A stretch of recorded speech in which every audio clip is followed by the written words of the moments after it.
देखिए, हमारा हिंदी ग्रामर का फर्स्ट पार्ट है भाषा। कौन सा है हमारा फर्स्ट पार्ट? भाषा।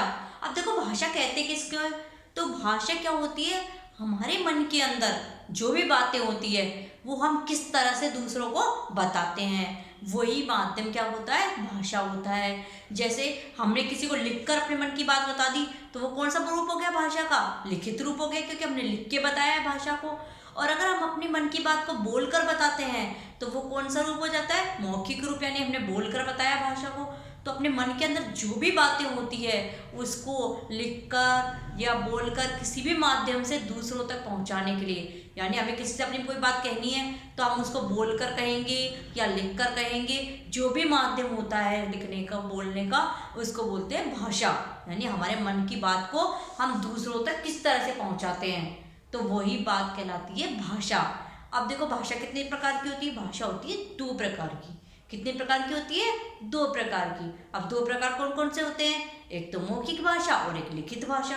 अब देखो, लिखित भाषा कौन सी होती है, मौखिक भाषा कौन सी होती है? तो देखो, जैसे आपने अपने दादाजी को पत्र लिखा है ना, तो लिखने का काम किया आपने। अब जैसे आपने अपना होमवर्क लिखा तो लिखने का काम किया। तो जो लिखने का काम किया वो सब क्या हुआ?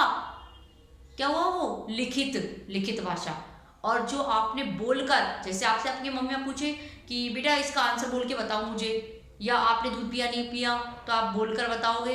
तो आप जो बोलकर बताओगे वो भाषा का कौन सा रूप होगा? मौखिक रूप। तो इस तरह से भाषा कितने प्रकार की होती है? दो प्रकार की। तो अब देखिए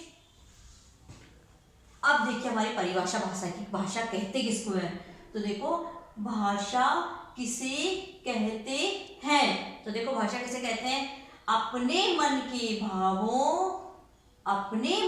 भावों और विचारों को दूसरों तक पहुंचाने के साधन को भाषा कहते हैं। तो देखो, भाषा किसे कहते हैं?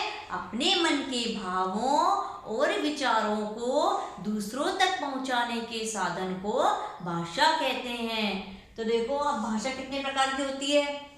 भाषा कितने प्रकार की होती है? नाम लिखो।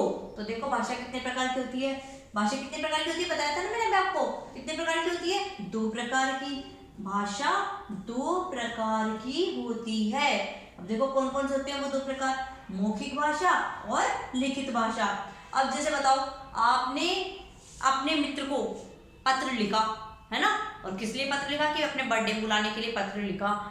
तो आप लिख करके बता रहे हो उसको अपनी बात कि आज मेरा बर्थडे है और आपको बर्थडे में आना है। तो इस तरह से आप लिख कर बता रहे हो उसको, तो वो भाषा का कौन सा रूप हो गया? लिखित रूप। और अब आपको जैसे फोन करके आप अपने फ्रेंड को बोलोगे फोन पे कि आज मेरा बर्थडे है और आपको बर्थडे में आना है, तो इस तरह आप अपने फ्रेंड से बर्थडे पे फोन पे बोलोगे, तो वो भाषा का कौन सा रूप हो गया? मौखिक रूप, यानी आपने बोल कर बताया उसको। और जो लिख कर बताते हैं हम बात को वो लिखित रूप, और जो बोल कर बताते हैं वो मौखिक रूप। तो इस तरह आपके भाषा फर्स्ट चैप्टर कंप्लीट हो चुका है। तो आप अभी से अपनी नोटबुक में राइट कीजिए और इसे आपको लर्न भी करना है। तो अपनी नोटबुक में अच्छी हैंड राइटिंग में से राइट कीजिए और फिर लर्न करना। ठीक है।